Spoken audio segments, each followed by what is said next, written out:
Checking in on 49ers free agency, should the team bring back some ex-49ers contributors that happen to be on the market? And what one top cornerback in the NFL had to say about 49ers wide receiver Brandon Aiyuk? All that and more coming up on today's Locked On 49ers.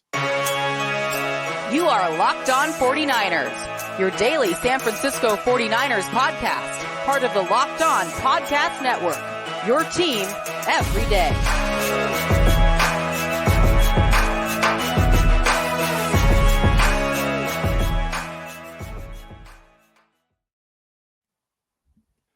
Welcome to Locked On 49ers. Brian Peacock and Eric Crocker with you as always at BD Peacock at Eric_Crocker.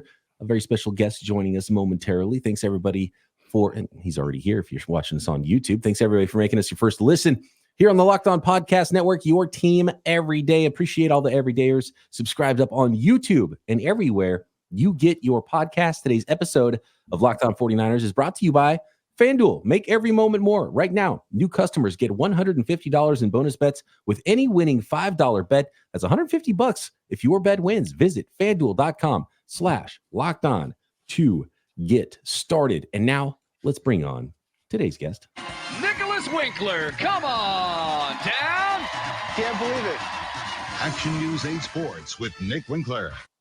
Nicholas Winkler, my former radio colleague, likes to join us as the voice of the fan once a week on our Winky Wednesday episodes. And we are now in off-season mode, Wink, and it wouldn't be a 49ers off-season if there wasn't some weirdness about a big contract and maybe holdouts looming. Are we going to trade a guy? So no quarterback nonsense. This is the cleanest quarterback off-season we've had in half a decade for the 49ers. But there is going to be some interesting topics here, none less than Brandon Aiyuk looks like he's going to be the number one, but some players that could enter the organization that we are familiar with as well. Thank you once again for joining us. Wink, what are your big thoughts about free agency? We've already done the off-season needs episode, but is there something that jumps out to you, Wink, that you're like, okay, this San Francisco 49ers team has to do this?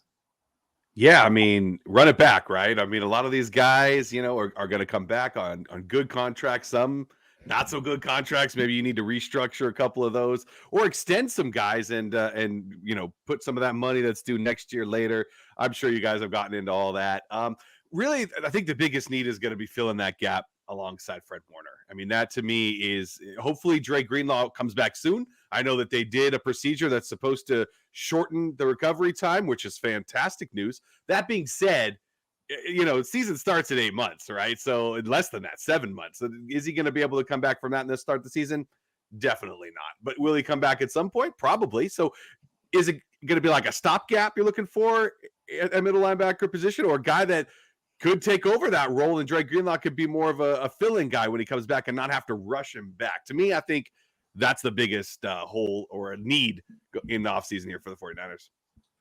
Croc, there's a name that we know can fill that role because he's filled it in the past. And he was gone for a year in Tennessee, but he was only on a 1-year contract. Azeez Al-Shaair, linebacker, is a free agent again and on the market. Should the 49ers give him a call and maybe bring him back home? I definitely think you have to make that call and kind of see what he wants. You also have 2 young guys that you just drafted, D winners, Jalen Graham. How much do you like those younger guys? But aside from that, it definitely would not hurt bring in a guy that was a veteran and played extremely well for you, especially when you have Dre Greenlaw coming off of an injury. Oren Burke's a free agent. Demetrius Flanagan-Fowles also a free agent. So yeah, the 49ers, if they're really confident with Dre Greenlaw coming back at some point during the season, then you would think that, and I've heard people talk about maybe Dre Greenlaw gets cut, released. It's like, man, that would be done. That'd be doing him pretty dirty. And I can't imagine the 49ers do that. And I think they like him too much as a player. They want him to see if he can get back and be 100% for another playoff run next year, even if he doesn't come back for the first half of the season. So we'll see the timeline.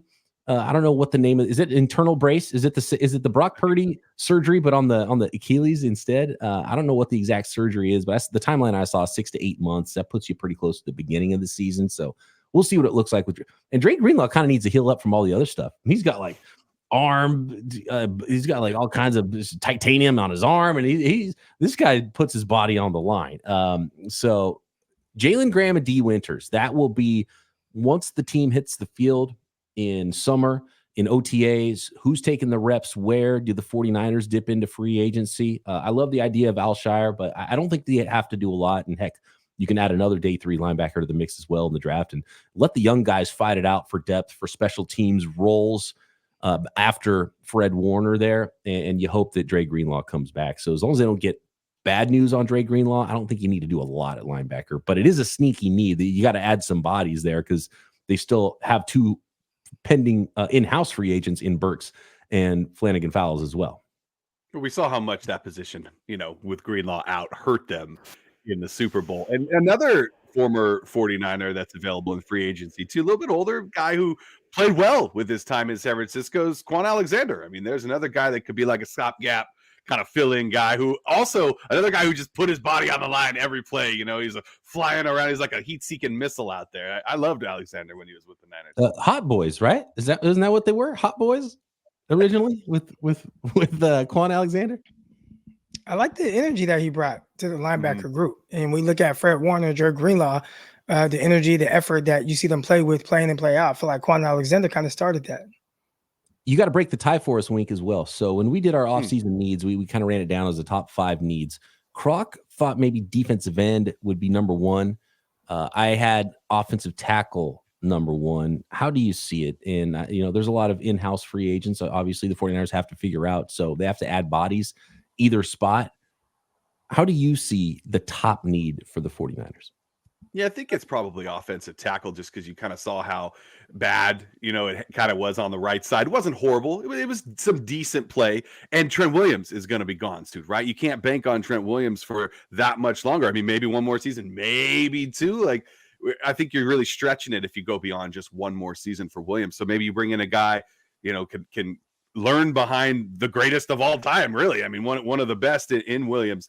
As for defensive end, always a need, right? But I feel like the 49ers just have this knack of going out and getting guys on 1-year deals, and they fill in and then go out and get paid somewhere else. So, I mean, is that just another thing that the 49ers do in the offseason and kind of roll the dice on that and hope, hey, we've been getting lucky the last 2 or 3 years with these 1-year deals. Maybe we just do that again. I'm trying to look up how long Trent Williams is signed for. And it looks like his contract goes through 2026. So that's interesting. I thought he only had 2 more years on it. And so that's the same because there was a restructure. So I wonder if years were added. Okay, so we got void year. Yeah, that's a void year situation, it looks like. So let me just pull up the official whole Trent Williams contract.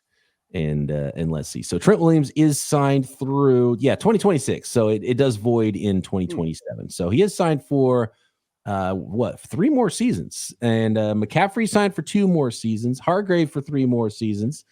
Debo for 2 more seasons. So there's a lot of not a lot of looming big contracts for the 49ers in-house. There's just a few minor ones and role players for the most part that they have to figure out. So they don't have to spend a lot of money in free agency. The key is with all these position groups, though, is the young players. And it's hard to know because we didn't see a lot of, we saw a little Ronnie Bell and then he kind of like disappeared. We didn't see any Danny Gray this year. We didn't see hardly any Jalen Graham, even though, he was the hot name coming out of camp as a 7th round linebacker. D Winters saw a little more of him. He was on special teams though, mostly. So the young players is the key because you never know. Aaron Banks, remember a few years ago, didn't see him at all as a rookie. And all of a sudden, nope, he's a starting left guard. We're done there. And so that'll be huge with the young guys and how they develop in filling some of the holes. And the 49ers, again, obviously have a 1st round pick and a 2nd round pick and a 3rd round pick. And I guess another comp pick as well. So they've got a lot. This is going to be a big rookie class for the 49ers that could potentially carry a little weight in the locker room as well versus some really 3 recent draft classes. I've got a couple other names I want to run by you guys as former 49ers that could reunite with the team. 3 new names, 4 total counting Azeez Al-Shaair, and I could see fits with all of them. And there's even some other names out there for the 49ers potentially next. If I can find the button to go to break, here we go. This episode of Locked On 49ers is brought to you by FanDuel, America's #1 sports book. Get buckets with your first bet on FanDuel because right now New customers get $150 in bonus bets with any winning $5 bet. That's $150 if your bet wins. Bet on all your favorite NBA players with quick bets, live same-game parlays. We're talking exclusive props, tons of ways to bet on the NBA, the NHL, Major League Baseball, spring training's getting going. So those games are going to be firing up soon as well. And, of course, those draft props, which I love to play on FanDuel. And you can get involved. All you got to do is go to FanDuel.com/lockedon and shoot your shot. FanDuel, official sports book partner of the NBA.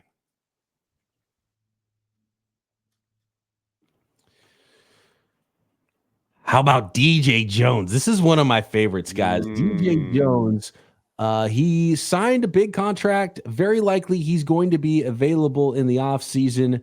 And it just so happens that the 49ers have a bunch of free agents on the interior, Kinlaw being the biggest one. And I know you got Eric Armstead and Javon Hargrave, but man, that 6'1", 320-pound frame, that guy that can hold up against the run, I just really feel like they never properly replaced DJ Jones. And I love that he was able to get a nice contract with the Denver Broncos. I don't think that contract is going to see the end. So if he's available, what do you guys think? DJ Jones, bringing him back home to the San Francisco 49ers.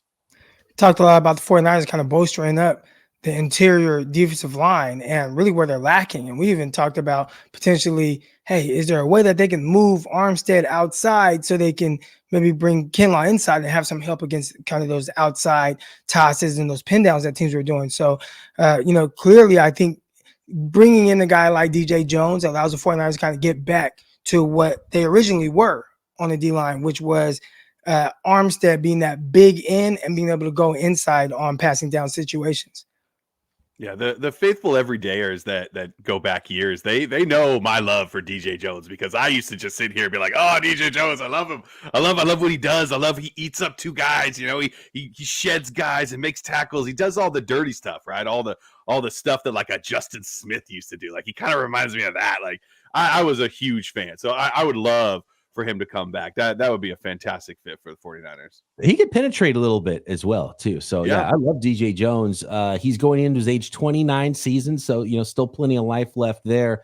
And for the Broncos, they would save almost $10 million. He got a pretty big contract. It was a 3-year, $30 million contract for DJ Jones, and it was heavily backloaded. And so he might not see this last season where it's a $9.5 million base salary, and they would save a little bit more than almost $10 million in cap savings, with about $3 million in dead money if they were to cut DJ Jones. And that's what folks close to the Broncos expect to happen there. So DJ Jones available for the 49ers might be the right fit at the right money, and just the right guy that they know can handle the job. And then you got some serious depth there on the interior, and may still go into the draft as well with another defensive tackle there. But I love the idea of DJ Jones. Love the idea of Al-Shaair as well. Here's another one. I know it's a guy that Croc loved as a player, and that is Emmanuel Moseley. And unfortunately, he's had a ton of injuries in his career. And, he wasn't really a difference-making player, mostly due to injuries again for the Detroit Lions when he signed that contract with them. How about Croc, Emmanuel Moseley coming back home to the 49ers and filling a role competing for that other outside cornerback spot? I think throwing bodies at that position, especially, depending on how much they like Darrell Luter, that's a guy who was getting playing time, and ball may not went off his foot late in that Chiefs game, but working his way, throughout this offseason to be a guy that they can count on to potentially play on the outside. But you don't just hand them that job or hand Ambry Thomas that job. You have those guys compete with a guy like Emmanuel Moseley, who is very familiar with the 49ers and how Kyle Shanahan likes his defense to play things. So I think bringing him back would be terrific for the 49ers. And if it works out, awesome. If it doesn't, okay, Luter, please step up. Let's go. Yeah, I mean, I think with Moseley, you remember the good times, right? As a 49er fan, like, he had one amazing season, right? He had couple other good seasons, but like the one year, I don't remember what year it was, but I mean, he was a stud. He was almost a lockdown corner out there. It was fun to watch when it came to Emmanuel Moseley. Like, I'd love to see a guy. You talk about throwing names out there, or just bringing in guys and hoping one of them sticks. There's a couple other former 49ers as well. I mean, what about K'Wan Williams? Like, he was talk about a lockdown slot receiver. That's another guy who's available in free agency, who I think would be great for the 49ers as well, because that's a spot they need to kind of shore up, I think. It's just everywhere in the secondary, right? You've got two solid guys right now. You love what Ward's doing. You love what Lenore's doing, right? Bring in a third guy. Bring in another. I didn't like seeing Ambry Thomas out there. There's a lot of rough play from Ambry Thomas. Like, bring in guys. Maybe they're not former 49ers, but here's a couple that could possibly fill the role. Sam Womack, what is going on there? It seems like the team does not trust him and didn't really give him an opportunity outside or inside this year. And if he's not in the plans, then he's not in the plans. And maybe that's it. And, you do have Darrell Luter as well.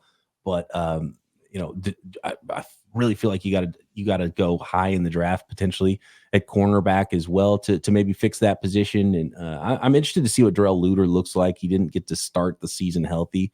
He had the special teams gaff there with it bouncing off his foot, which is super unfortunate in the Super Bowl, but that says nothing about what he could be as a cover guy. And I'm excited to see what he looks like in year 2. But yeah, you got to bring in options, and you got to make sure you're solidified there and a little stickier in coverage than the 49ers were last year under Steve Wilkes. So I think there's some scheme stuff, and I think there's some personnel stuff that they can fix up with their cornerbacks.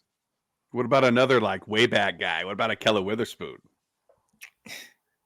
Most 49ers fans would say no. I think Croc is more behind Witherspoon than others, but I don't know if the 49ers loved Witherspoon. And so I would feel the vibe that the Niners would be like, no, we're cool with Witherspoon.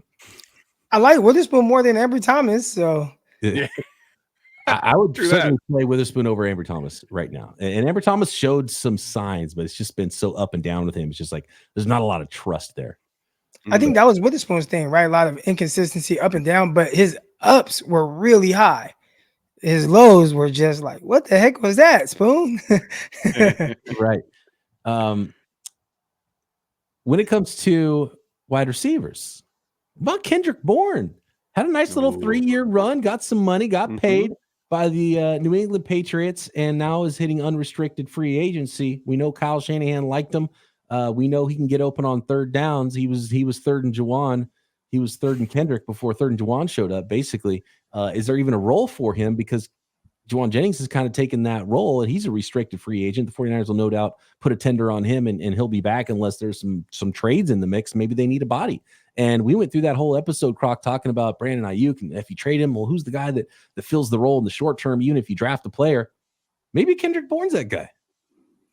I would hope that is Kendrick Bourne. I really liked him. And before we came on the air, we were talking about Kendrick Bourne and how he's able to go to New England and play well. And he kind of played out that entire contract where, a lot of times you said it, you don't see guys really get to the end of the contract. He played out the whole thing, made him some money.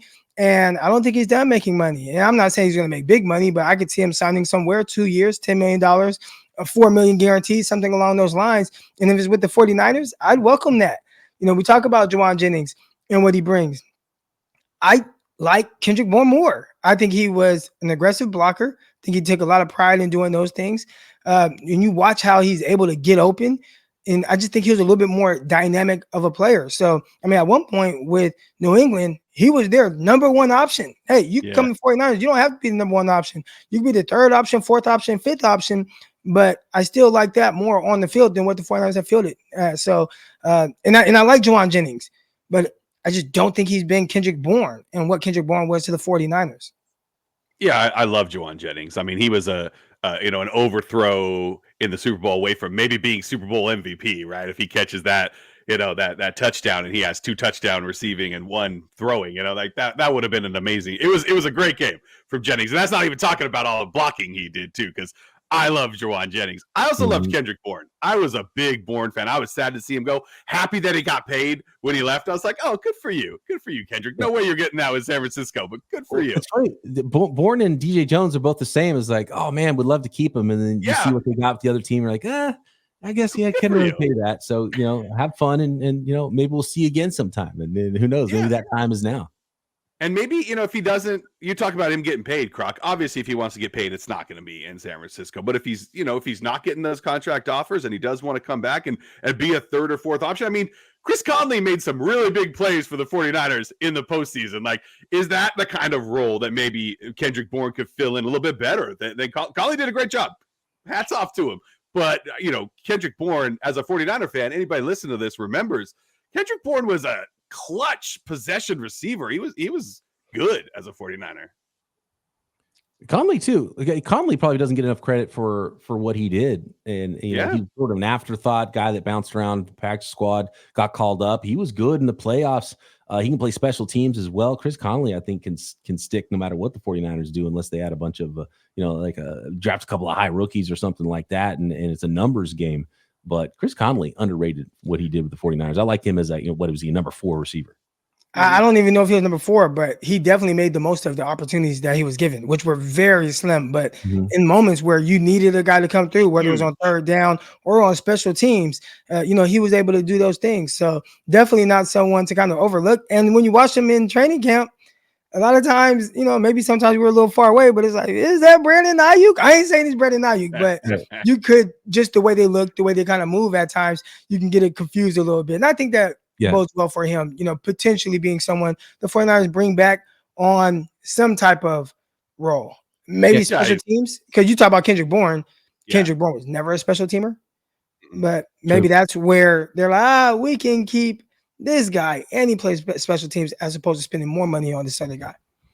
Since we're talking about wide receivers, guys, do we think there'll be a Danny Gray sighting next year? Man, they thought so little of Danny Gray that once he was healthy, they never activated him. They're just like, sorry, dude, you don't get to play. Like, that's it.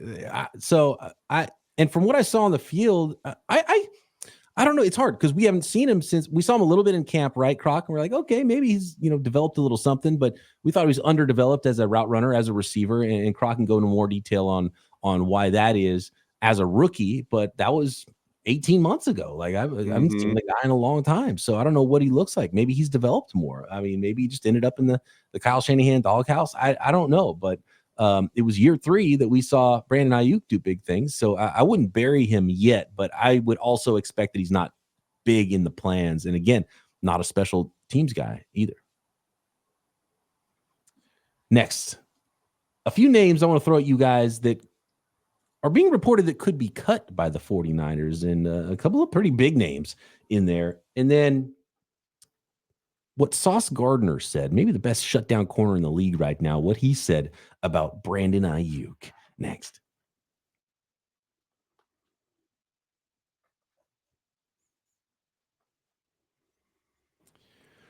Thanks again to all the everydayers out there that are plugged in and subscribed on YouTube and everywhere you get your podcast, right here on the Locked On Podcast Network. Your team every day. Kyle Juszczyk, could he get the axe? Could the 49ers go either into the draft and find some, draft some fullback that we're not thinking about right now in the 3rd round, like they did with the kicker last year, and say, well, we're going to get cheaper at this position, and we're going to draft the best one of these guys that exist in the NFL draft this year, try to find our next Kyle Juszczyk. Juszczyk, if he was released, he would save the 49ers about $4.9 million against the cap. There would still be some dead money there. But I've seen this name thrown out multiple times in different reports that Kyle Juszczyk could be cut, and maybe even Kyle Shanahan could kind of go to an offense like a lot of his proteges and a lot of the other Shanahan tree coaches without a fullback at all. Use more H-back, more tight ends in that role, maybe go dual halfback at times and just go more 3 wide receivers. So that's an interesting one. The other names I've seen out there is center Jake Brendel, who's only, I think, on the 2nd year, right? Entering the 2nd year of his contract. It wasn't a big money contract, but you could save a couple of $1 million there, but you'd have more dead money than money saved. So I'm not buying the Jake Brendel cut, but Isaiah Oliver, I think, is the most likely to be cut just because of his role. And now I think he's a safety now. Do they want to keep him at safety for $2 million or $2.5 million that they could save if they did cut him? So probably not. I would think Isaiah Oliver does get cut this year, and I don't think the 49ers want to utilize him in the slot at nickel either. And then Colton McKivitz as well. The 49ers could save about $3 million against the cap if they were to cut Colton McKivitz, especially if they're trying to bring in a new starter there. So what do you guys think there? The big name, obviously, and I've heard Dre Greenlaw thrown out there, and I'm going to say a big no to that one right off the bat. So I'm not even going to tee that one up for you guys, but Kyle Juszczyk's the big name on that list. I'd be shocked, I think, if Kyle Juszczyk was cut. I think there's a restructure there. I think he loves playing with these guys. I think he loves Shanahan. I think Shanahan loves him. I think they got a special kind of relationship. And I think that, if anything else, we may see a 2 or 3 year extension where they spread that money out and backload it a little bit. I think he's a part of the Cabo Club. So I'm just going to say that. Isn't he part of the Cabo Club? I don't know if you can get cut if you're in the Cabo Club. I don't think you do. I think they figure out a way to, restructure things to where it makes sense for both sides. And he continues to be a 49ers legend. Mm-hmm. Croc, did you see the comments from Suace Gardner about Brandon Aiyuk? I did. Hey, it kind of sounds like Eric Crocker a little bit. He does. So for those of you that didn't catch it on Twitter, he calls himself Les Sauce GM in parentheses. So Suace Gardner, maybe a future GM, and he kind of weighs in on some things. And when it's like roster stuff, he signs it Les Sauce GM. So first, did you see why he even mentioned? I saw that. I'm looking at it right now, and it was a tweet from Emmanuel Acho, and they were doing was it Fox Sports 1, FS1 is what the channel he's on, and they were talking about Brandon Aiyuk and basically he's a beast, but only had 3 catches versus the Packers, only 3 catches versus the Lions. Obviously Super Bowl. We've talked about his lack of usage there, and if he's expendable for the 49ers. And Suace Gardner chimes in to that, and he says, "Quote: Aiyuk is one wide receiver I see who gets open the majority of the game, but don't get thrown the ball. And he can win in contested situations. So he even if he's not wide open, he should get the opportunity to make the play on the ball instead of throwing it away." And that is again signed Les Sauce GM, Suace Gardner. He's basically saying what I think a lot of people understand, but knowing the 49ers situation is just not that easy. Heck, I got into an argument or a debate with the infamous group chat, and they were talking about just how good is Brandon Aiyuk. And I think a lot of the talk surrounding Brandon Aiyuk, people don't truly understand like exactly what's going on. First, everybody knows 49ers have a ton of weapons, so there's only one ball to go around to all these guys. But for Brandon Aiyuk, and somebody else had this tweet where they listed a bunch of receivers, and they're like, "Would you take Brandon Aiyuk over any of these guys?" I say no. And I say that's crazy because he has the hardest job out of all the guys mentioned. He's the only guy that the 49ers just line up and say, go win. Like, just line up and go win. Every other guy, you talk about Amon-Ra St. Brown or Keenan Allen or all these receivers, they get motioned across the formations. They get put in advantageous situations for them to be able to win the easiest route possible. The 49ers do not do that with Brandon Aiyuk. It's, hey, you got this over route, and if this guy clears it out, then we might get you the ball. If not, we might just check it down or throw it to Christian McCaffrey. But nothing is, okay, we are 100% just going to Brandon Aiyuk playing and play out. He doesn't get those type of looks at those type of targets. So I think when you hear comments like what Emmanuel Acho said, it comes off as, in my opinion, for someone who just watches every single snap of the 49ers, a little ignorant to what the situation is for Brandon Aiyuk, which led to his frustrations after the Super Bowl, posting jerseys and uniforms and people coming out because, like, hey, I can be much more than this, but this is just what my situation is right now. Yeah, and I think when it comes from a source like Suace Gardner, too, who many would believe that he is the best cornerback in football right now, like, that says a lot. This is the guy that probably watches a ton of film. Right, he watches receivers, he studies them, he knows what he's going up against, and to have that kind of high praise for a guy like Brandon Aiyuk, I think that says a lot. There was a play early in the game, and Brock Purdy did a terrific job of hitting Ray McLeod on a crosser route, and it was kind of clear what the concept of the play was. Brandon Aiyuk, you're going to run straight through the defense, you're going to pull the cornerback, you're going to pull the safety out of there, and that's going to open up things over the middle for Ray McLeod.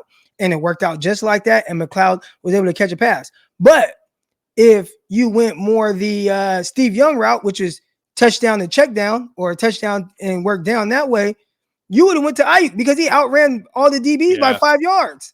He was passing. And it's like, well, that's not the offense. So the quarterbacks, his eyes aren't even really going there. There are some people that are like, well, isn't this a kind of a not a compliment for the quarterback, Brock Purdy? And it's like, well, no, because Brock Purdy does what he's supposed to do within how the offense is supposed to be ran, and he runs it at an efficiently high level.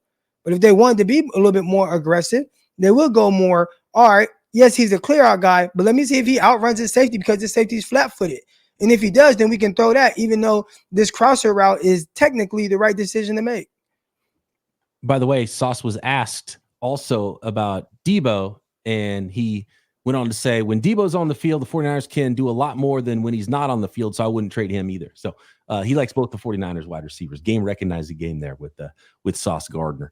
And that's why I think that in all this and on the way out here, Wink, we can get your perspective on Brandon Aiyuk. You weren't here to weigh in on it when we talked about it earlier this week, and I'm sure it's a topic that's going to continue throughout the offseason.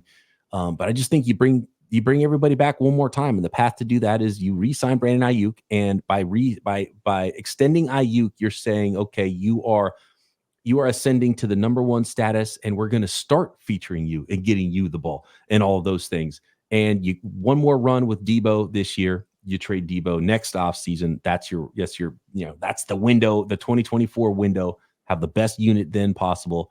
And then we're worried about 2025 and beyond at wide receiver to pair with Brandon Aiyuk, who is the true wide receiver one at that point, with an aging Christian McCaffrey, who's a running back. And, we know how that can go at that position.